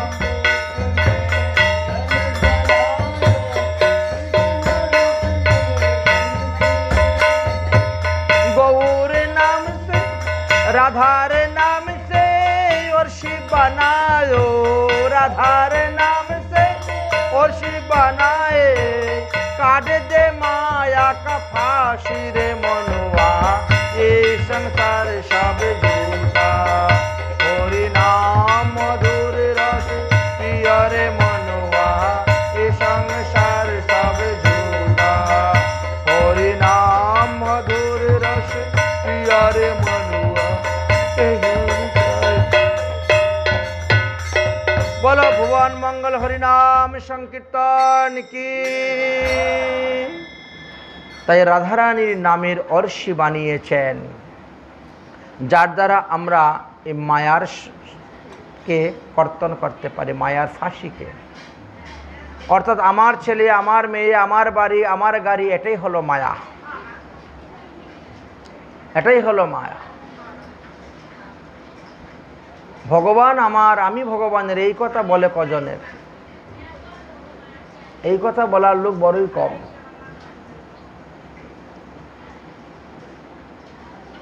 তো এই জন্য বলছেন এই মায়ার কাজ কি?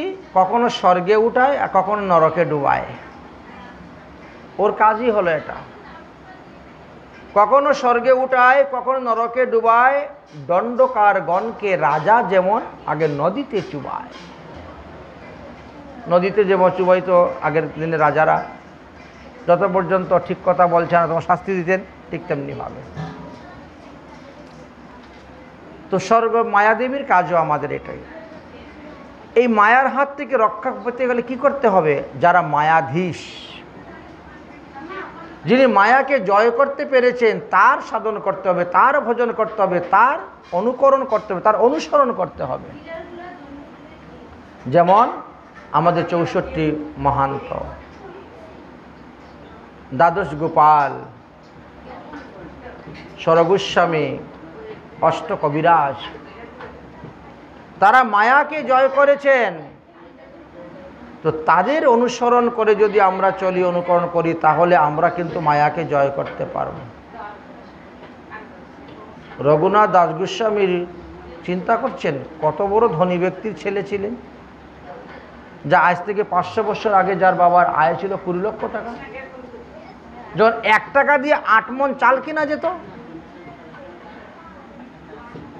অপ্সরার থেকে সুন্দর স্ত্রী ছিল, সব কিছু ত্যাগ করে চলে গেলেন মহাপ্রভুর সেবা। ঠিক তেমনিভাবে আমরা যদি ভগবানের সেবাতে আমাদের এই মন 16 আনা লাগাতে পারি, তবেই মায়ার হাত থেকে বাঁচতে পারব। 1 আনা 2 আনা মন দিয়ে তো ভগবানকে পাওয়া যায় না। ভগবান তো গীতাতে একবার নয় দুইবার দুই স্থানে বলেছেন, মতমনা ভব মদ ভক্ত। তোমারই মন আমাকে দান করো, আমাকে দান করো। তোমারই মনের মধ্যে অন্য কাউকে বসাইও না। আত্মীয় স্বজন ইষ্টি কুটুম্ব আসলে তাদেরকে ঘরের মধ্যে থাকার জায়গা দেও, মনের মধ্যে থাকার জায়গা দিও না। মনের মধ্যে শুধু খালি আমাকে রাখো, আমাকে বসাও। তাহলে এই যে আমাদের হৃদয়, এই যে আমাদের চিত্ত, এই যে মনটা হলো একটা সিংহাসন। মন হলো সিংহাসন। সিংহাসনের মধ্যে যদি ভগবানকে বসাইতে চাও, তাহলে আগে দেহরূপী মন্দিরটাকে ধুয়ে মুছে পরিষ্কার করে নাও। দেহরূপী মন্দিরটাকে আগে পরিষ্কার করো, ধুয়ে মুছে। গুন্ডিচা মার্জন দেখেছেন? চৈতন্য চরিতামৃত গ্রন্থেতে লেখা আছে, রথযাত্রার পূর্বের দিনেই দেখেন সবাই মিলে গুন্ডিচা মার্জন শুরু হয়ে গেছে। কারণ ভগবান জগন্নাথ দেব উনি নীলাচল থেকে সুন্দরাচলে আসবেন, গুন্ডিচার বাড়ি মাসির বাড়িতে আসবেন, তাই মন্দির ধুয়ে মুছে পরিষ্কার করে দিয়েছেন। ঠিক তেমনিভাবে আমরা যদি আমাদের দেহ মন্দিরের মধ্যে ভগবানকে বসাইতে হয়, তাহলে আমাদের এই দেহরূপী দেহটাকে ধুয়ে মুছে পরিষ্কার করতে হবে, না হলে হবে না। পরিষ্কার করতে হবে। তো দেহকে পরিষ্কার করতে মানে দেহকে পবিত্র রাখা। ধর্মের মুখ্য 5টি লক্ষণের কথা বলছেন, তার মধ্যে একটি লক্ষণ হলো দেহকে পবিত্র রাখা।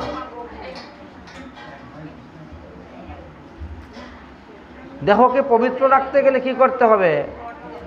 আগে আহার শুদ্ধ করতে হবে। আহার শুদ্ধ হলে পরে আমাদের দেহ শুদ্ধ হবে। দেহ শুদ্ধ হলে পরে সত্তা শুদ্ধ হবে।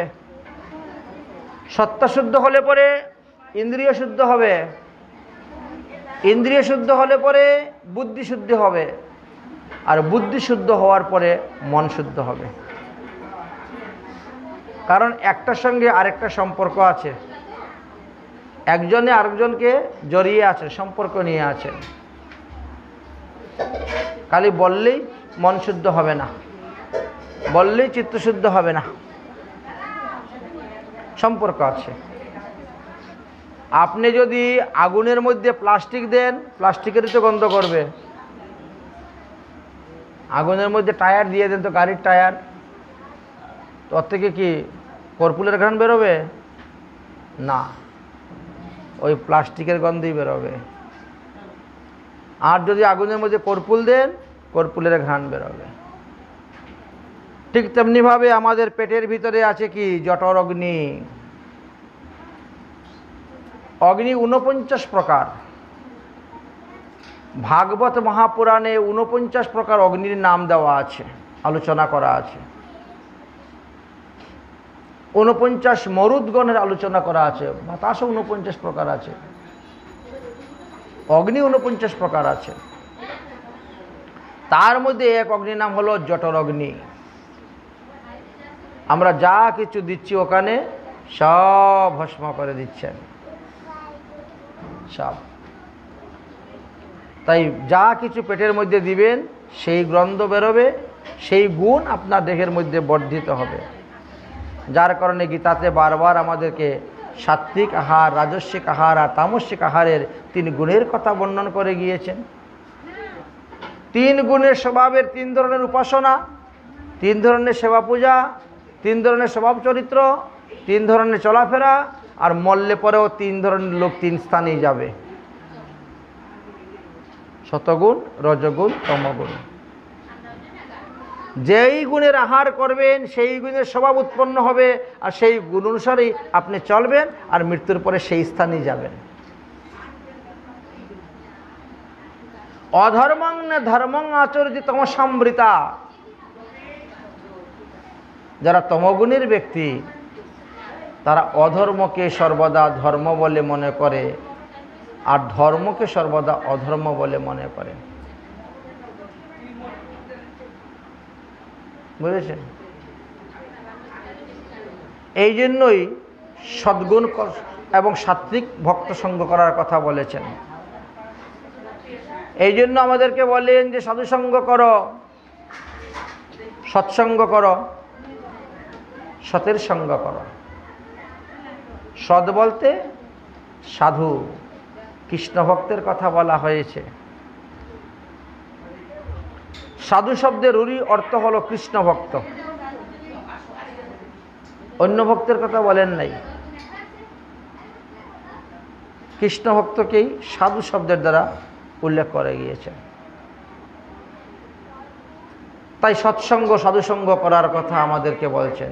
जिसका जीवन में मिला सत्संग है इसका हर घड़ी आनंद है आनंद है। যার জীবনে সৎসঙ্গ পেয়ে গেছে তিনি সারা জীবনই আনন্দই আনন্দই আনন্দ। এই সৎসঙ্গের দ্বারাই, সাধুসঙ্গের দ্বারাই, সাধুমুখী হরিকথার শ্রবণের দ্বারাই হরিকে লাভ করা যায়। এই জন্য তো শ্রীমদ্ ভাগবত মহাপুরাণে বলছেন আপনি যে হরিকথা শ্রবণ করবেন, কোথায় গিয়ে শ্রবণ করবেন, কার মুখ থেকে শ্রবণ করবেন? অবৈষ্ণবের মুখে কোনো লাভ হবে না। অবৈষ্ণবস্য মুখাদ্গৃণম প্রথম হরি কথামৃতম শ্রবণম নৈব কর্তব্য সর্প উচিষ্ট যথাপয়।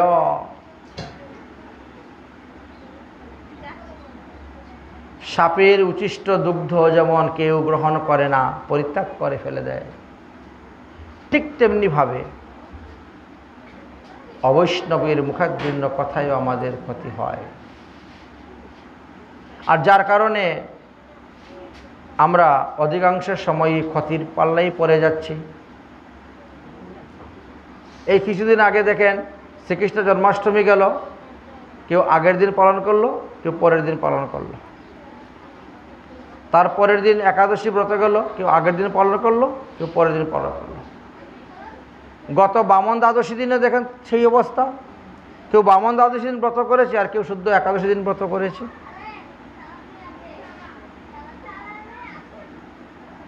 ভিন্ন মত, ভিন্ন পথ। সঠিক মত কোনটা, সঠিক পথ কোনটা জানতে গেলে সঠিক লোকের কাছেই যেতে হবে।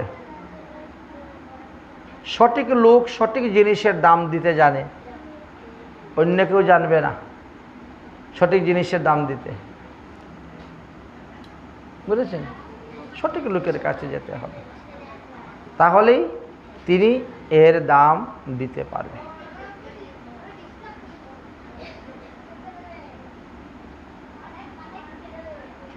তার জন্যই আমাদের মধ্যস্থ শ্রী ভাগবত পুরাণ। শাস্ত্রে বলছে সাধু বাক্য গুরু বাক্য চিত্ততে করিয়া ঐক্য সতত ভাসিবে প্রেম মাঝে। সাধুর বাক্য, গুরুর বাক্য, বৈষ্ণবের বাক্য, এইগুলো যদি শাস্ত্রের সঙ্গে মিল না থাকে, শাস্ত্রের সঙ্গে যদি মিল না থাকে তাহলে কি করবে? না মানলেও কোনো অপরাধ হবে না, পাপ হবে না। সাধুর বাক্য গুরু বাক্য শাস্ত্রের সঙ্গে মিলতে হবে। এই জন্য মধ্যস্থ ভাগবত পুরাণ দিলেন। আর কি দিলেন? হরিভক্তি বিলাস। সর্বশাস্ত্রের সিদ্ধান্ত হরিভক্তি বিলাস। গোপাল ভট্ট গোস্বামী পাদ রচনা করে দিয়েছে। এই হরিভক্তি বিলাস গ্রন্থের সিদ্ধান্ত দেখেই বৈষ্ণবদেরকে চলতে হবে, অন্যের মত চললে হবে না, ভুল হতে পারে। মহাপ্রভু তার প্রমাণ দেখালেন। দেখেন, মহাপ্রভু যখন কাশীতে গেলেন, তো কাশীতে তো মায়াবাদী সন্ন্যাসী ছিলেন, সরস্বতী সম্প্রদায়, প্রকাশানন্দ সরস্বতী। তারা যা কিছু করতো সব ভুল করত। মহাপ্রভু যা করতেন ঠিক করতেন, কিন্তু মহাপ্রভুটা ওরা ভুল মনে করত। মহাপ্রভু যা করতেছেন সেটা তো ভুল। সন্ন্যাসী হইয়া করে নর্তন গায়ন, এটা ঠিক নয়। ভাবুক ভক্তদের সঙ্গে ঘুরে ফেরায়, নৃত্য করে, কীর্তন করে, হাসে কান্দে নাচে গায়, ঠিক নয়। মহাপ্রভু ধর্ম করে যাচ্ছেন, মহাপ্রভুর ধর্মটাকে তারা অধর্ম বলে মনে করত। আর তারা যে ধর্মের নামে অধর্ম করে যাচ্ছে সেটাকে তারা মহান ধর্ম বলে মনে করত। এই জন্য ভাগবতে বলছেন, বাবা দেখতে সবই ধর্ম মনে হয়, কিন্তু ভালো করে বিচার করলে দেখবেন ধর্ম, উপধর্ম, পরধর্ম, অনুধর্ম, স্বধর্ম। পরধর্ম, উপধর্ম এইগুলা কখনো পালন করতে নাই। তো আমরা তো জীব, আমাদের স্বধর্ম কি, স্বরূপ কি? জীবের স্বরূপ হয় নিত্য কৃষ্ণ দাস, তাহা ভুলিয়া হলো জীব পরমায়ার পাশ। আমরা সবাই জীবতত্ত্ব, তাই আমাদের স্বরূপ হলো আমরা ভগবানের দাস, কৃষ্ণ দাস। তো আমরা যদি ভগবানের দাস হয়ে থাকি তাহলে ভগবান আমাদের প্রভু, তার সেবা তার পূজা করাই আমাদের কর্তব্য। দাসের কর্তব্য হলো তার প্রভুর সেবা করা, এটাই হলো নিয়ম। কিন্তু আমাদের মধ্যে যারা ভগবানের সেবা পূজা না করে অন্যান্য দেবদেবীর পূজা নিয়ে মেতে আছেন, মত্ত হয়ে আছেন, চৈতন্য ভাগবত গ্রন্থেতে খুব সুন্দর লিখেছেন বৃন্দাবন দাস ঠাকুর। বাংশুলি পূজা, যুগীপাল, মহিপাল, ভুগীপালের গীত গেয়ে সময় নষ্ট কাটানো, এইগুলোই অধিকাংশ স্থানে দেখা যায়। তো যে যেই দেবতার উপাসনা করবেন তো আপনি সেই স্থানে তো যাবেন, সেই গতি তো হবে। গীতাতে তো বারবার এই কথাই বলে গেলেন, দেবতার পূজা করলে স্বর্গে যাবেন, কিন্তু স্বর্গে থাকবেন কতদিন? যতদিন পুণ্য আছে ততদিনই। কিন্নং পুণ্যং মৃত্যুলোকং বিশন্তি, পুণ্য শেষ হয়ে গেলে মৃত্যুলোকে চলে আসতে হবে। তো এমন স্বর্গে গিয়ে কী লাভ? যে স্বর্গের দেবরাজ ইন্দ্র মারা যাওয়ার পরে গাধা হয়ে পৃথিবীতে জন্মগ্রহণ করে, সেই স্বর্গে যারা যাবে তাদের আর কি গতি হবে? ওখান থেকে ফিরে এসো গাছপালা, পশু পাখি, কীট পতঙ্গ 84 লক্ষ জুনি ভ্রমণ করবেন। কিন্তু যদি সাক্ষাৎ স্বয়ং ভগবান শ্রীকৃষ্ণের হয়ে গেছে, ভোগ লাগাও, সাক্ষাৎ ভগবান শ্রীকৃষ্ণের সেবা করতে পারেন, তাহলে নিত্য গোলকধামে যেতে পারবেন, তাহলে তিনাকে আর ফিরে আসতে হবে না। এই জন্য ভাগবতের শেষে কি বললেন? নাম সংকীর্তনায়স্য সর্ব পাপ প্রণাশনম প্রণাম দুঃখ শমনস্তম তং নমামি হরিপরম। গুরু পদাশ্রয় করে, গুরুদেবের মুখ থেকে যদি আপনার কর্ণে হরিনাম প্রবেশ করে, সেই হরিনাম যদি আপনি কীর্তন করেন, আপনি সমস্ত পাপ থেকে মুক্ত হইতে পারবেন। আর ভগবানকে যদি প্রণাম করেন, ভগবানের সেবা করেন, ভগবানের প্রসাদ গ্রহণ করেন, তাহলে সর্ব দুঃখ থেকে আপনি মুক্তি লাভ করতে পারবেন। দুঃখ আমাদের 3 প্রকার আছে, আদিদৈবিক, আদিভৌতিক আর আধ্যাত্মিক। এই 3টি তাপের দ্বারা আমরা সর্বত তিতাব জ্বালায় জ্বলতেছি। আর এই তিতাব জ্বালা থেকে মুক্তি লাভের একমাত্র উপায়ই হলো ভগবানের উপাসনা করা, তার আরাধনা করা, তার প্রসাদ গ্রহণ করা। ভাগবতে যেমন বলেছেন, গীতাতেও বলে গিয়েছেন, সর্ব দুঃখ হানির সার। প্রসাদ এমন এক বস্তু, যে বস্তু ভগবানকে নিবেদন করা হয়ে যায় সেটা ভগবানের প্রসাদ হলো। আমরা জড় বস্তু ভগবানকে দান করলাম আর প্রসাদ রূপে চিন্ময় বস্তু তাহা গ্রহণ করলাম। একবার যদি কেউ ভগবানের প্রসাদ গ্রহণ করেন তাহলে 1000 ব্রতের ফল লাভ করতে পারেন। এক ক্ষণকাল সময় যদি কেউ সাধুমুখে হরিকথা শ্রবণ করতে পারেন তাহলে কোটি জন্মের পাপ থেকে মুক্তি লাভ করতে পারেন। তেষাৎ কিন্নং মহাপাপ, তেষাৎ কিন্নং মহৎ পাপং বলছেন। ক্ষণকালের জন্য ভাগবত পাঠ শ্রবণ করলে অনন্ত অনন্ত জন্মের পাপ থেকে মুক্তি লাভ করা যায়। ভাগবত এমন এক ধর্ম, এমন এক গ্রন্থ যা জীবিত অবস্থায় মানুষকে মুক্তি প্রদান করে দেন, মৃত্যুর পরে প্রয়োজন হয় না। এই জন্য আমাদের মহাজনগণ বলছেন, অরে অবুঝ মন সদাই কর ভাগবত অধ্যায়ন, অরে অবুঝ মন সদাই কর ভাগবত অধ্যায়ন, অরে অবুঝ মন সদাই কর ভাগবত অধ্যায়ন।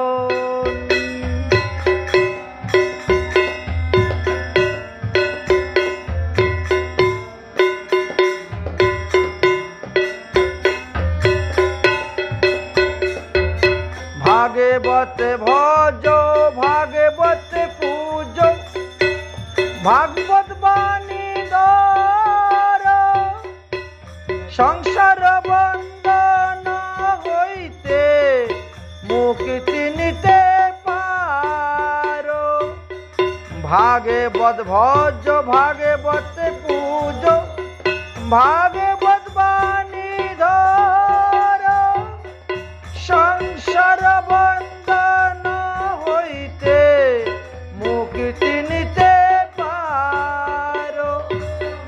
ভাগবত মাহাত্ম্যে তাহা করেছে বহু বর্ণন, ভাগবত মাহাত্ম্যে তাহা করেছে বহু বর্ণন। সদাই কর ভাগবত অধ্যায়ন, অরে অবুঝ মন সদাই কর ভাগবত অধ্যায়, অরে অবুঝ মন সদাই কর ভাগবত অধ্যায়।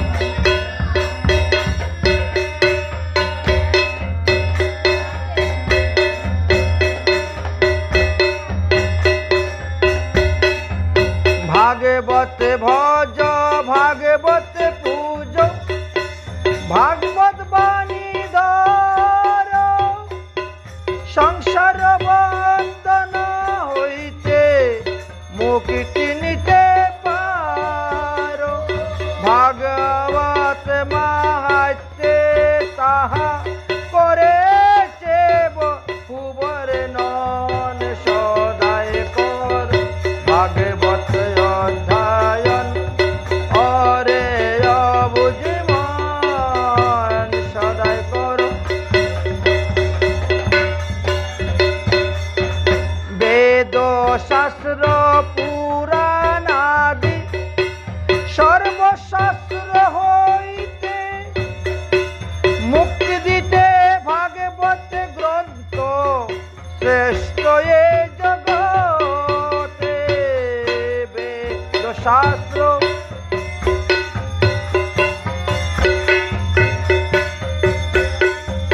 বেদ শাস্ত্র পুরাণ আদি সর্বশাস্ত্র হইতে মুক্তি দিতে ভাগবত গ্রন্থ শ্রেষ্ঠ এ জগতে। ভাগবত মাহাত্ম্যে তাহা করেছে বহু বর্ণন। সদাই কর ভাগবত অধ্যায়ন, অরে অবুঝ মন।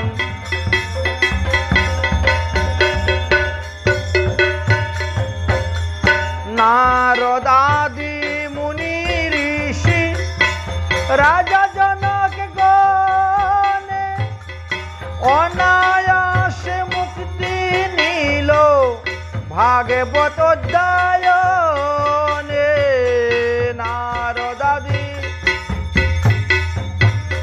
নারদাদি মুনি ঋষি রাজা জনকে গণে অনায়াসে মুক্তি নিল ভাগবত অধ্যায়নে। ভাগবত মাহাত্মে তাহা করেছে বহু বর্ণন, সদায় কর ভাগবত